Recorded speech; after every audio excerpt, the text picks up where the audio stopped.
Sabah kalkıyorsunuz, bilgisayarınızı açıyorsunuz, masaüstünüz yerinde, dosyalarınız duruyor, internet çalışıyor. Hiçbir uyarı yok, hiçbir kırmızı ekran yok. Her şey tamamen normal. Ama ya bu sırada bilgisayarınız aynı anda dünyanın öbür ucundaki birine hizmet ediyorsa? Ne bir dosya siliniyor, ne bir şifre çalınıyor. Sadece sessizce arka planda başka birinin verdiği bir komutu yerine getiriyor. 2023 yazında FBI ve uluslararası kolluk güçleri 700 binden fazla bilgisayarın böyle bir ağın parçası olduğunu keşfetti. Operasyonun adı Duck Hunt. FBI'nin yaptığı şey o ağı yok etmek değildi. Çok daha zekice bir şey yaptılar. Nasıl yaptıklarını birazdan anlatacağım ama önce bu ağın nasıl kurulduğunu anlamamız lazım. Ben The Core Method How To. Kahvenizi aldıysanız başlayalım. Serinin önceki videolarında bir virüsün sizi beklediğini gördük. Bir solucanın sizi aradığını gördük. Bir Truva atının kapıyı açmanız için sizi ikna ettiğini gördük. Bir fidye yazılımının ise dosyalarınızı rehin aldığını gördük. Ama bu videoda anlatacağım şey ne sizi bekliyor, ne sizi arıyor, o çoktan içeride ve yalnız değil. Çünkü bir bilgisayarı ele geçirmek hiçbir zaman asıl amaç olmadı. Asıl amaç enfekte edip onlardan bir ağ kurmaktı. Bunun nasıl başladığını anlamak için 2007 yılına gitmemiz gerekiyor. 2007 yılının Ocak ayı.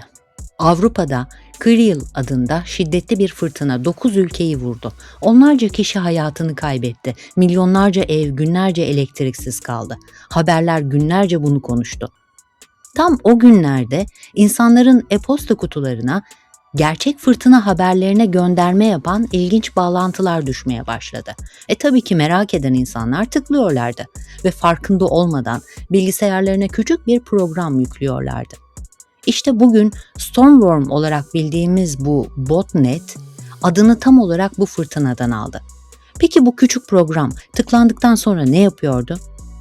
Burada kısa bir şeyi açıklığa kavuşturmak istiyorum. Bir zararlı yazılım bilgisayarınıza bulaştığında ilk yaptığı şey saldırmak değildir. Önce sizi enfekte eder. Ele geçirilen bilgisayarlara artık bot denir. Yani uzaktan komut alabilen bir cihaz.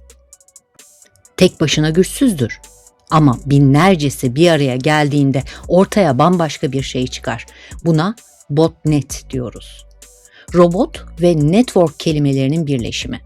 Peki bu kadar bilgisayar aynı anda nasıl hareket edebiliyor? Saldırganın komut gönderdiği bir merkez olması gerekir. Buna Command and Control, kısacası C2 denir. Eski sistemlerde bu bir karargah gibiydi. Tek bir sunucu bütün botlara emir veriyordu. Güvenlik güçleri için bu iyi haberdi. Çünkü tek bir zayıf nokta vardı. Merkezi bulun, kapatın, ordu körelir. Ama Storm'u ele geçiren kişiler bambaşka bir şey denemişti. Ya merkez hiç olmasa? Storm'da her bot aynı zamanda diğer botlarla konuşabiliyordu. Her komutu hem komutları alabiliyor hem komut dağıtabiliyorlardı yani. Buna peer to peer yani P2P mimarisi deniyor.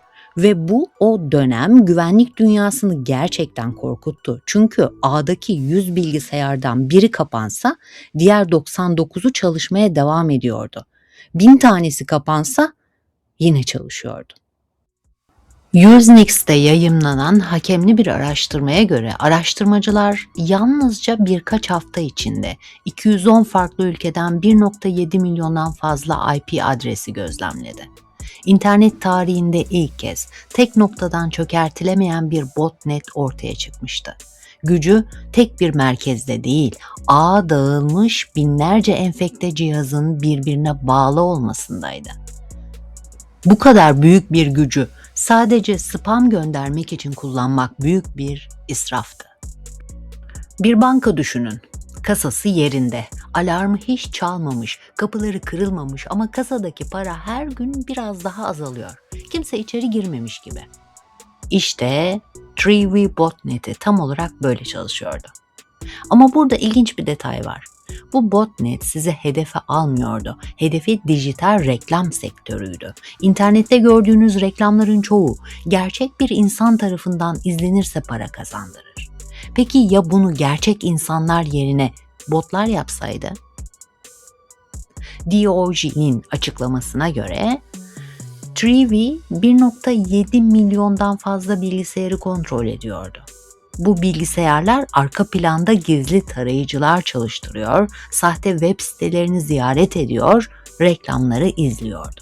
Hatta bazı durumlarda fare hareketlerini bile taklit ediyorlardı. Dışarıdan bakıldığında her şey gerçek bir kullanıcı gibi görünüyordu. Ama ekranın başında kimse yoktu.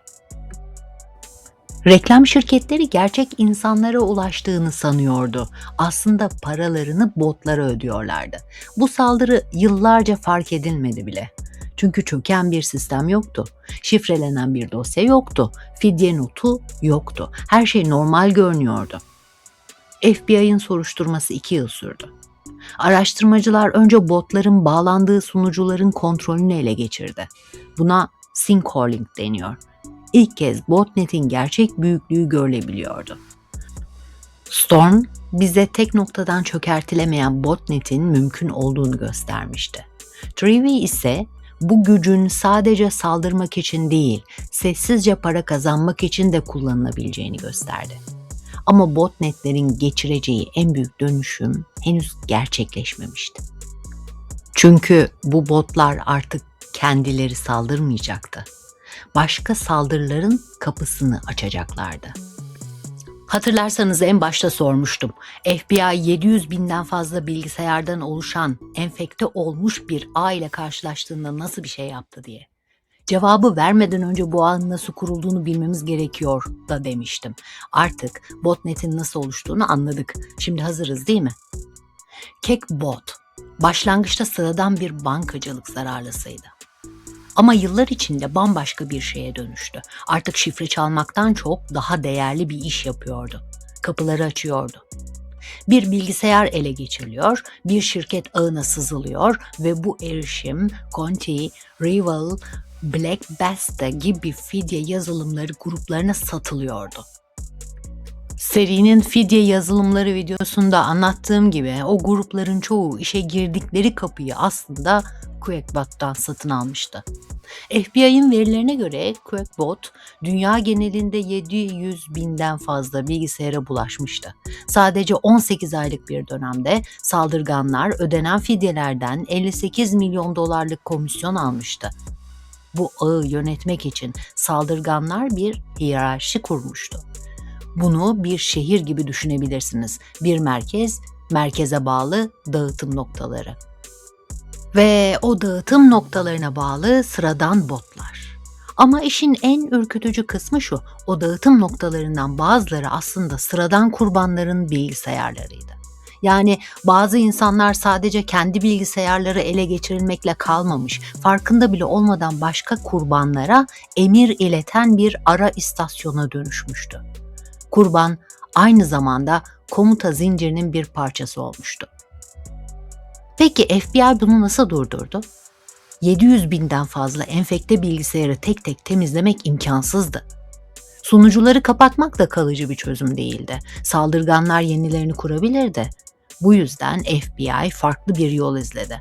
Aylar süren soruşturmanın ardından botnetin iletişim altyapısını ayrıntılı biçimde analiz ettiler. Mahkeme kararıyla bu altyapının kritik bölümlerinin kontrolünü ele geçirdiler. Yüz binlerce enfekte cihaz her gün yeni komutlar almak için aynı altyapıyla iletişim kuruyordu. Sonra bir gün bağlantının diğer ucunda artık saldırganlar değil, FBI vardı.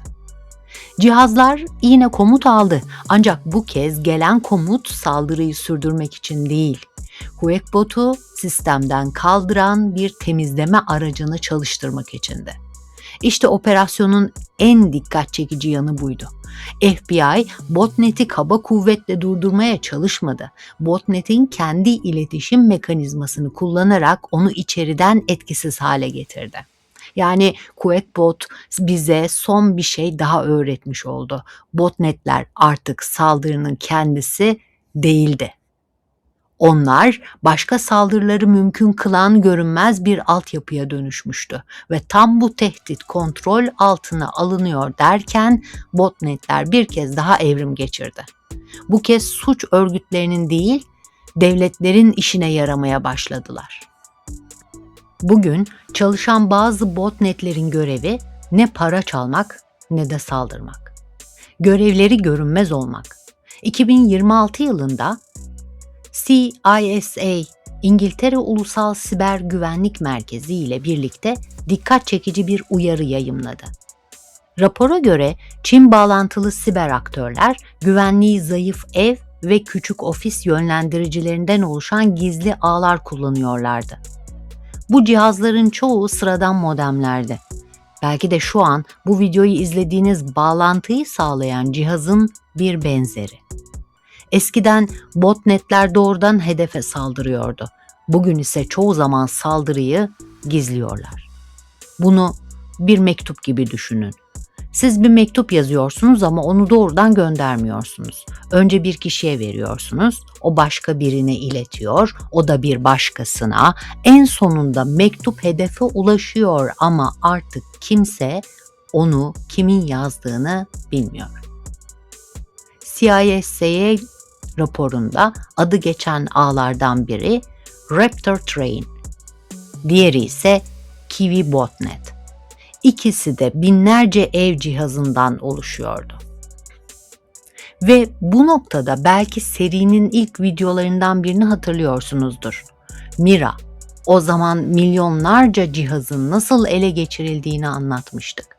Aslında o video bu hikayenin ilk adımıydı. Çünkü önemli olan yalnızca cihazları ele geçirmek değildi. Ve o videoda da bu başka bir günün konusu demiştim. İşte o videoya gelmiş olduk. Asıl soru şuydu. Ele geçirildikten sonra o botlarla ne yapacaksınız?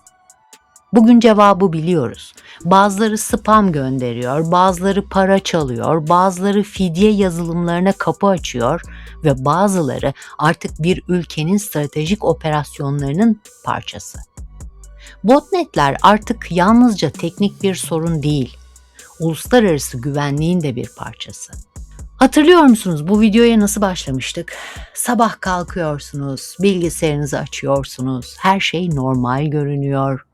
Şimdi bu cümleyi muhtemelen biraz farklı duyuyorsunuz, değil mi? 2007'de Storm, merkezi olmayan bir botnetin ne kadar dayanıklı olabileceğini gösterdi. 2018'de Trivy aynı mimarinin sessizce milyonlarca dolar üretebileceğini gösterdi. 2023'te QuakeBot, botnetlerin artık doğrudan saldırı düzenlemekten çok daha büyük fidye yazılımı operasyonlarına erişim sağlayan bir altyapıya dönüştüğünü gösterdi. Ve bugün aynı yaklaşım siber suç gruplarının yanı sıra gelişmiş tehdit aktörleri tarafından da kullanılabiliyor. Botnetlerin temel çalışma prensibi değişmedi yani. Değişen şey onları kullananların amacı. Peki siz farkında olmadan böyle bir ağın parçası olmaktan nasıl kaçınabilirsiniz? Aslında cevap düşündüğünüzden basit. İşletim sisteminizi güncel tutun. Modeminizin varsayılan şifresini değiştirin. Kullanmadığınız uzaktan erişim özelliklerini kapatın. Şüpheli e-posta eklerini açmayın. Bu önlemler tek başına her şeyi durdurmaz, evet. Ama sizi kolay bir hedef olmaktan çıkarır. Bu tür ağlara karşı sisteminizi gerçek anlamda nasıl izole edersiniz? OpenClaw yani dijital vasi serimizi birçoğunuz hatırlıyorsunuzdur. Orada adım adım bunları anlatmıştım. Linkini şuraya bırakıyorum. İncelemek isterseniz tavsiye ederim. Devamı da gelecek. İnterneti çoğu zaman gördüğümüz web siteleri sanıyoruz. Oysa perde arkasında milyarlarca cihazın konuştuğu devasa bir dünya var. Ve bazen o cihazların küçük bir kısmı sahiplerinin haberi bile olmadan başkasının emirlerini yerine getiriyor. Bir sonraki bölümde bu emirleri kimin verdiğini çok daha derinden inceleyeceğiz. Her zamanki gibi birincil kaynaklarım açıklamalarda. Merakla kalın, profesyonel kalın.